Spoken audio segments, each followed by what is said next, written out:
Саламатсыздар ма?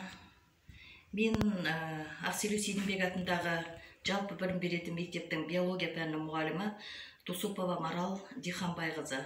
Бүгінгі менің жасайын деп отырған зертханалық жұмысымның атауы жеміс жидектердің және көкөністердің шырынының құрамындағы С дәруменін анықтау деп аталады. Бүгінгі менің зертханалық жұмысыма керекті құрал жабдықтар: ең бірінші алма шырыны, екінші мінекей апельсин шырыны, үшінші лимон шырыны, төртінші құлпынай шырыны. Осы төрт шырынның құрамындағы С дәруменінің қаншалықты мөлшерінде бар жоғын анықтаймыз. Тағы да біздің зертханалық жұмысымызға керекті құрал жабдықтар: сынауықтар, дистилденген су, йодтың 0,9% ерітіндісі, содан кейін аскорбин қышқылы. Енді бұл зертханалық жұмысымызды бастамас бұрын біз ең бірінші әр жаңағы жеміс шырындарынан өздеріңіздің алдарыңызда тұрғандай жеке ыдыстарға шамалы мөлшерде, яғни құйып алынды.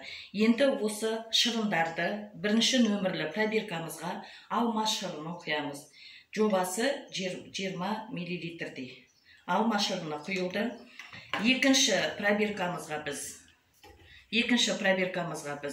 апельсин шырынын құямыз.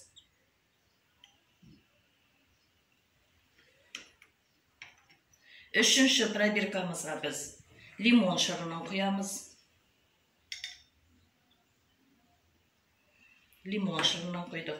Төртінші пробиркамызға біз құлпынай шырынын құямыз.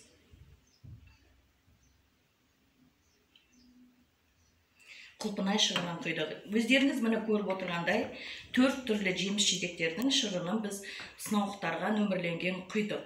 Енді мына жерде өздеріңіз көріп отырғандай, аскорбин қышқылының ұнтағы. Біз бұны келіде жақсылап тұрып еземіз. Әбден келіде ұнтақталып езілгеннен кейін аскорбин қышқылының біз ерітіндісін жасау үшін оған аздаған мөлшерде дистилденген суды құямыз. Дистилденген суды құйдық. Одан кейін оны біз шыны таяқшамен ерітінді жасаймыз. Араластырамыз, яғни. Шыны таяқшамен ерітінді жасап араластырып, аскорбин қышқылының ерітіндісін біз дайындаймыз. Әбден мінекей қолымыздағы таяқшаның дистилденген судың көмегімен біз бұны әбден езілгенше жаңағы аскорбин қышқылының судағы ерітіндісі мінекей жасап жатырмыз.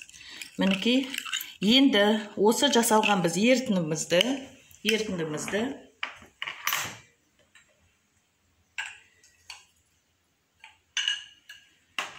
бесінші, яғни пробиркамызға, сынауымызға құямыз. Яғни бұнда бізде аскорбин қышқылының ерітіндісі пайда болды.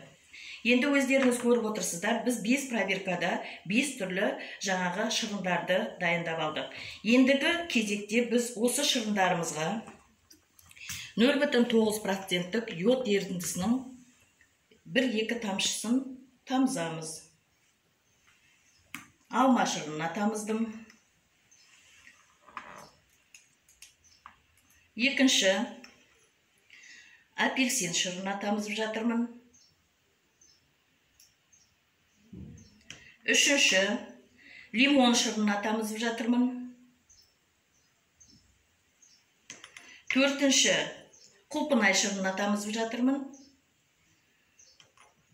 Бесінші мен аскорбин шырынына тамызып жатырмын, ерітіндісіне.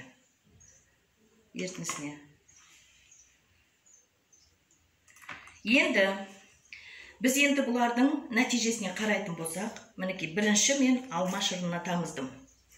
Өздеріңіз көріп отырғандай, алма шырынының түсі өзгерді. Бұл нені білдіреді?